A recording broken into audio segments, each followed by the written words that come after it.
মাধ্যমে এই ঘোষণাটা দিবেন। মানুষের মৃত্যুর সময় দুইটা অবস্থা হয়।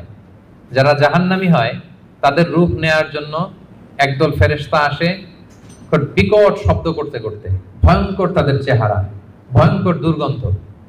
তাদেরকে দেখলেই মানুষ ভয় পায়, ত্রাসে কাঁপতে থাকে। তারা এসে ধমক দিয়ে আত্মাটাকে বলতে থাকে যে, হে পাপাত্মা, আল্লাহর ক্রোধ, রাগ আর জাহান্নামের দিকে বের হয়ে আয়। তখন এই আত্মাটা বেরোতে চায় না, কাফেরদের আত্মা ছোটাছুটি করে, অস্থির হয়ে এদিক সেদিক, জোর করে আত্মাটাকে তারা নিয়ে যায়, নিয়ে সিজ্জিনে রাখে। আর যারা বিশ্বাসী, যারা আল্লাহওয়ালা, যারা ইমানদার, তাদের জন্য কাফনুন মিন আকফানিল জান্নাত, জান্নাত থেকে সাদা ধবধবে শুভ্র কাপড়ের একটা কাফন নিয়ে আসে ফেরেশতারা। হানুত মিন হানুতিল জান্নাত, জান্নাতের পেয়ালা যেখানে সুগন্ধি থাকে, এগুলো নিয়ে আসে।